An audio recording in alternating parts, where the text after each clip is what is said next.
नमो भगवते वासुदेवाय। पापमोचनी एकादशी की सभी भक्तों को हार्दिक शुभकामनाएं। पापमोचनी एकादशी का अर्थ है पापों को नष्ट करने वाली एकादशी। इस दिन भगवान विष्णु की विधि विधान से पूजा की जाती है। तो आइए श्रद्धा और भक्ति के साथ भगवान विष्णु का स्मरण करते हुए कथा को सुनते हैं। एक बार अर्जुन ने भगवान श्री कृष्ण से कहा, हे कमल नयन, मैं जितनी एकादशियों की कथाएं सुन रहा हूँ उतनी ही अन्य एकादशियों के बारे में जानने की मेरी जिज्ञासा बढ़ती जा रही है। हे मधुसूदन, कृपा करके मुझे चैत्र माह के कृष्ण पक्ष की एकादशी के बारे में बताइए।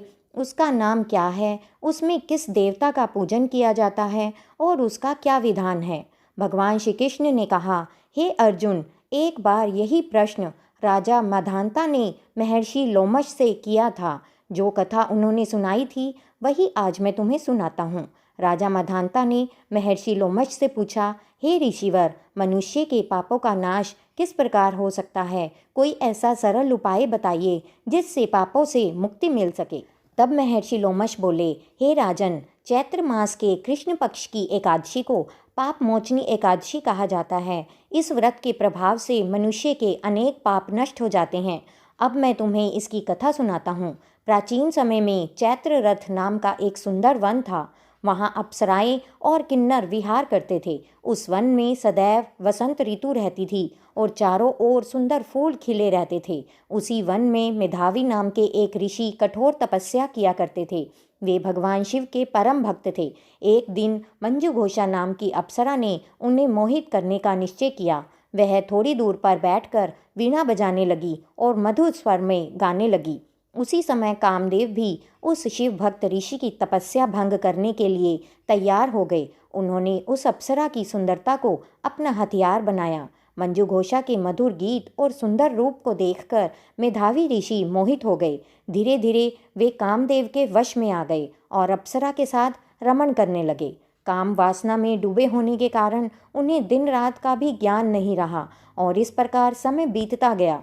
कुछ समय बाद मंजू घोषा बोली, हे ऋषिवर, अब मुझे स्वर्ग जाने की अनुमति दीजिए। ऋषि बोले, हे रूपवती, अभी तो रात ही हुई है, प्रातःकाल होने पर चली जाना। लेकिन वास्तव में कई वर्ष बीत चुके थे। अब अप्सरा ने बार बार जाने की बात कही। तब ऋषि को समय का आभास हुआ। उन्होंने ध्यान लगाया और देखा कि पूरे 57 वर्ष बीत चुके हैं। यह देखकर ऋषि को बहुत क्रोध आया। उन्होंने क्रोधित होकर कहा, दुष्टा, तूने मेरी तपस्या नष्ट कर दी। मेरे शाप से तू पिशाचिनी बन जा। ऋषि के शाप से मंजू घोषा तुरंत पिशाचिनी बन गई। वह दुखी होकर बोली, हे ऋषिवर, कृपा करके मुझे इस शाप से मुक्ति का उपाय बताइए। तब मेधावी ऋषि बोले, चैत्र मास के कृष्ण पक्ष की पापमोचनी एकादशी का व्रत करने से तुम्हें इस शाप से मुक्ति मिल जाएगी। इसके बाद मेधावी ऋषि अपने पिता च्यवन ऋषि के पास गए और उनसे अपने पाप का प्रायश्चित पूछा।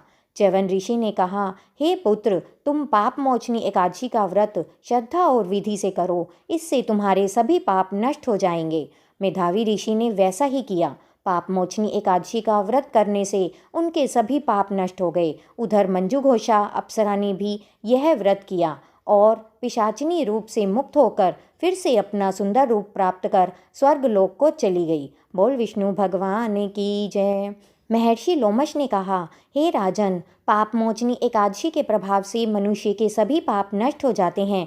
इसकी कथा सुनने और पढ़ने से 1000 गौ दान के बराबर फल मिलता है और अंत में स्वर्गलोक की प्राप्ति होती है। अगर आपको यह पवित्र पाप मोचनी एकादशी की कथा अच्छी लगी हो तो वीडियो को लाइक और शेयर ज़रूर करें। और ऐसे ही धार्मिक व्रत, कथा और भक्ति ज्ञान सुनने के लिए हमारे चैनल महक भक्ति ज्ञान को सब्सक्राइब ज़रूर करें।